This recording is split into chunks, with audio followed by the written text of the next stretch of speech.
The horrific attack yesterday in the West Bank settlement of Barkan, where Ziv Hajbi, age 35, and Kim Levingrand Yehezkel, age 29, were shot and killed by 23-year-old Palestinian Naif Naalwa in the recycling factory in which they all worked together in the Barkan settlement. The assailant handcuffed Levingrand Yehezkel before fatally shooting her. Joining me now are member of the Israeli ruling Likud party, Yehudah Glick, and member of the Zionist Union from the opposition, Merav Michaeli. Thank you both for coming on the show today. It's good to see you. Thank you for having us.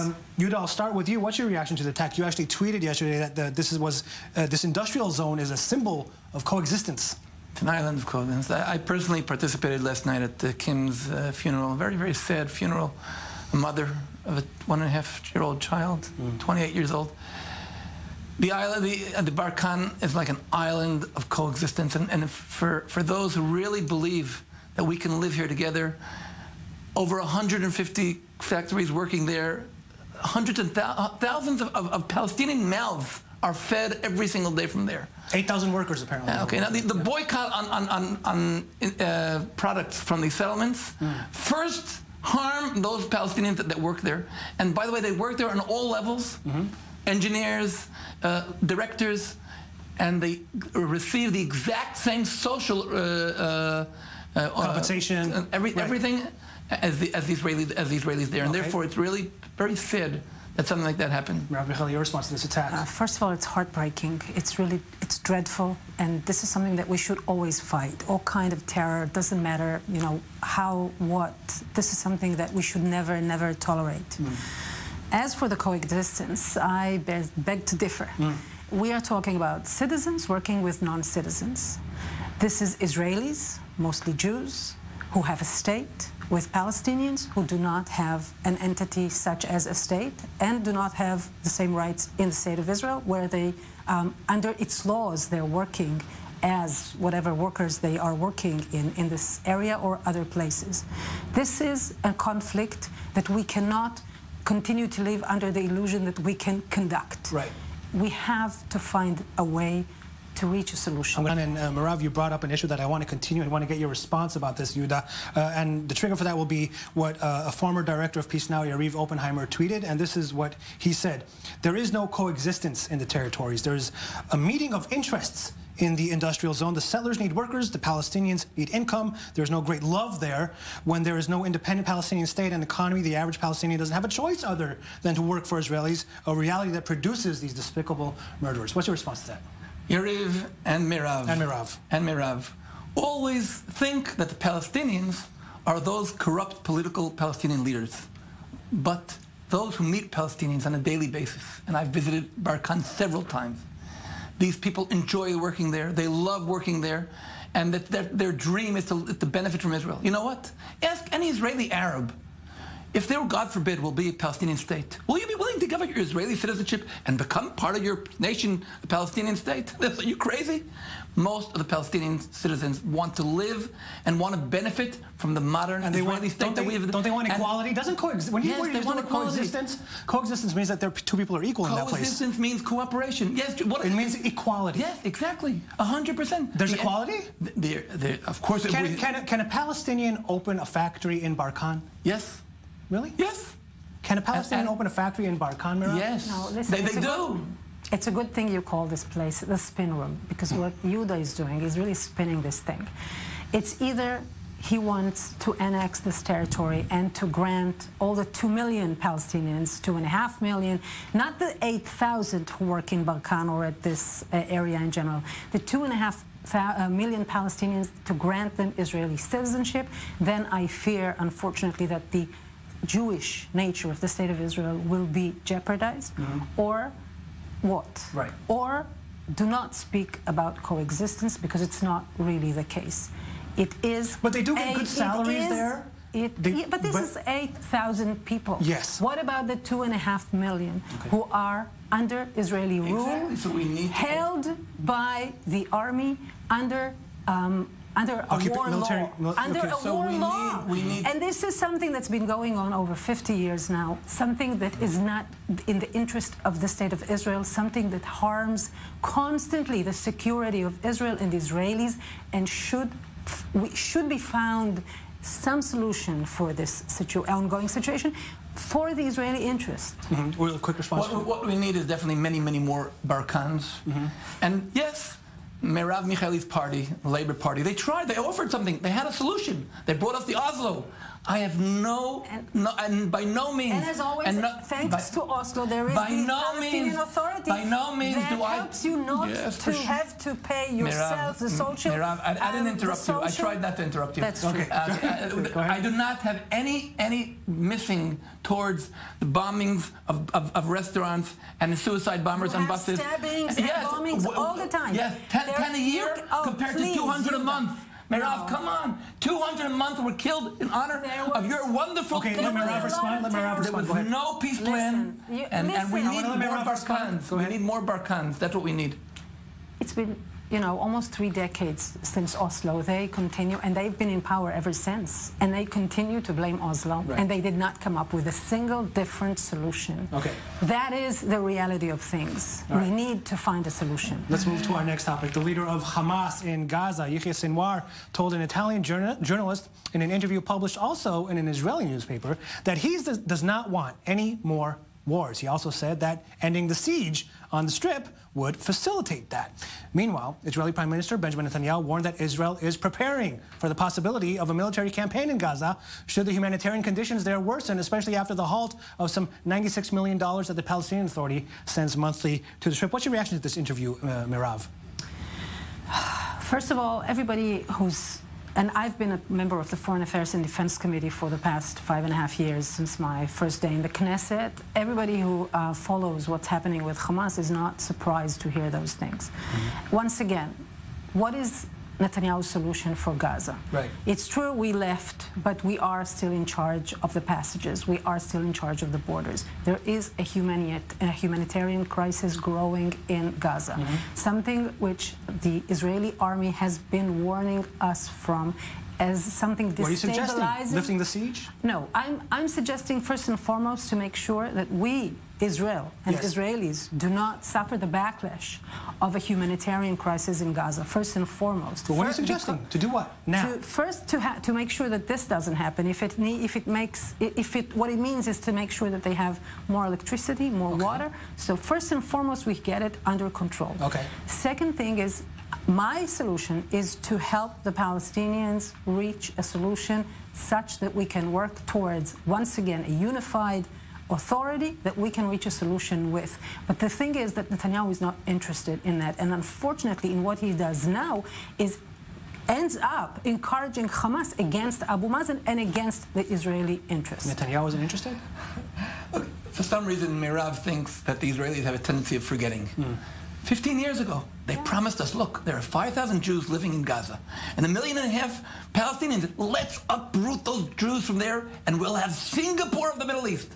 Let's remember that Sharon did that, not someone from labor. 25% of Israel's agricultural export came from Gaza. We uprooted the settlements. Right. We raised investments of $10 billion for Gaza. All they had to do was to turn on the water, and they would have the place would flourish. They didn't want to. They used that money for tunnels, for missiles. That they don't want to live peacefully. They want to perpetuate the conflict. Quick response. And therefore, we cannot allow that to happen. Hamas wants to perpetuate the conflict. Yeah, that goes, unfortunately, and I completely agree that Hamas is not a peace seeker organization. But unfortunately, I do not see the Israeli government comes up with any better plan. Right. And the blame game takes us nowhere. That's all. The blame game takes us nowhere. I want to move on to our next topic. One stupid mistake can cause so much damage.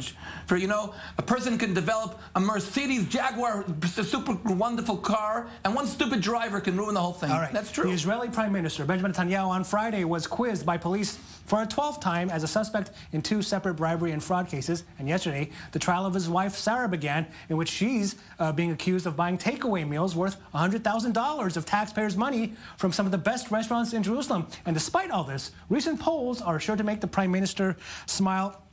Yehudah, although he hasn't been convicted of anything yet, or Sarah, his wife, don't all these investigations and trials now and throughout the years paint a very disconcerting picture of how the Netanyahus handle themselves? The investigations, yes. and the investigations are really tiring us. And it doesn't seem like they're really leading to anywhere. Right. I give full support for whatever the police will find out. Meanwhile, we have a wonderful prime minister. He has a wonderful wife, and they're running the country, and Israel's achievements in the past few years is unbelievable. The $50,000 GDP and anything you put your finger, lower unemployment, and our security situation is the best it's been in years, and our relationship with the world is really on the top. And I want to say that we have a wonderful prime minister. If, God forbid, the investigations reach something, okay, I feel for some reason that really give me a break. Merav, I'll tell you what, it looks like the public agrees with Mr. Glick, if you believe the polls that was published yesterday by the Israel News Company, showing that not only does the prime minister, compared to the poll a few months ago, go up another 2 seats to 32 seats, your party, the Zionist Union, right now led by Avi Gabay, drops down from 24 to 12. What's going on? Yeah, well, our position in the polls isn't fabulous, I have to agree, unfortunately, but we need to remember, you know, that Netanyahu has 30 mandates. That's a quarter of the Knesset. That's not all the people of Israel. Also, there's an important distinction to make, and that is that the investigations are dealing with the prime minister, but the thing that the trial of the prime minister's wife is already an indictment. It's beyond. It's already an indictment. Still not convicted. No, but it's beyond investigations, and it's already, and it's after hearings, and you know. So. And there have been trials before that the prime minister has been involved in, and you know, not much has come out of it. Listen, I do not. I will not make any statement about the procedure because it needs to take its course. But don't these numbers show that the people maybe think that it's a witch hunt? Maybe that's why it's happening. No, because and that is the important point. What I started saying is that I will not make a statement about the procedure because I believe that we should, all of us, help the public to trust those establishments. Okay. The legal system is extremely important for democracy, and especially, of course, in Israel. What Yehudah said, what Likud members say in general, is that they're undermining. What he said is, what you sort of lifted your eyebrows when he said, yes, the investigations are hurting the prime minister. That's right. But what he implied was that the investigations are actually meaning to harm the prime minister. 30-second response. I don't think I said the investigations are tiring us. We've heard about number 1,000, 2,000, 3,000, 4,000. I don't know, we're 20,000, whatever. If they reach some kind of conclusion, whatever they reach, I give them total support. Meanwhile, we have a country to run, and we can't sit and wait and waste our time. I wish the prime minister ran this country. I wish he did. Okay. Oh my God, I so wish that he had some attention to running the country. If there is something that he neglects, is running the country. That is, to me, his biggest sin. You spoke to the prime minister 2, 3 o'clock in the morning. I see the prime minister, and I see the results of his actions, and the last thing he does is run the country. All right, we're going to move on to our last topic. That is the confirmation of Brett Kavanaugh to the United States Supreme Court. Let's kick off with a remark by President Donald Trump after his nominee was approved by the U.S. Senate. You have a lot of women that are extremely happy, a tremendous number of women, because they're thinking of their sons, they're thinking of their husbands and their brothers and their uncles and others. I'll start with you, Merav. That was the president saying that a lot of women are very, very happy with the confirmation of Brett Kavanaugh. This confirmation that you saw, I'm sure you watched it closely, and the way the president has reacted to it, what message does it send to women? You know, I cannot avoid making the comparison to the hearing of the confirmation in 1991 of Clarence Thomas and Anita Hill. Exactly. And it was so much better. I know the outcome is very sad that he was, after all, confirmed, but Anita Hill was alone, standing in front of 20 men only, no women. She was humiliated, she was bashed, she was scorned, she was like really dragged through every possible mud. Dr. Ford received a completely different attitude. Dr. Ford came across, even to Republicans, as credible. She got empathy. Even when they did confirm the Judge Kavanaugh, despite of what she said, they made sure to say, we do not doubt that she went through this. We want to believe that it was someone else, actually. So there is huge progress for the state. Not enough progress, unfortunately. There is a fight. This is a huge backlash against the feminist fight and against the Me Too movement.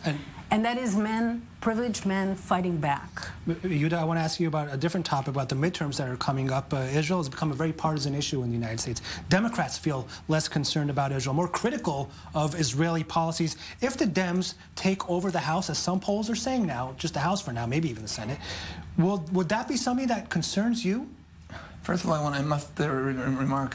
We only have 30 seconds. Go ahead. Okay, but first of all, I think that women have made a great progress in the past few years, past several decades, and it's great that sexual harassment is something that should be removed from the table, and I'm happy that the world understands that. I'm also happy that a person was not lose his job because of a complaint which are still in doubt about, something that happened 3 to 4 decades ago, and that's also something we have to respect. Okay. I'm very sorry that in the past few years, the past 2-3 years, in the United States has divided itself. We used to have a double partisan relationship with Israel, and Israel was the best allies of the United States. Okay. I'm very sad that some of the Democrats are losing that because of the left propaganda of the BDS around the world, who are trying to That's all the time we have. Being liberal. I want to say thank you. Attacking Israel. Yehudah Glick and Merav Michaeli.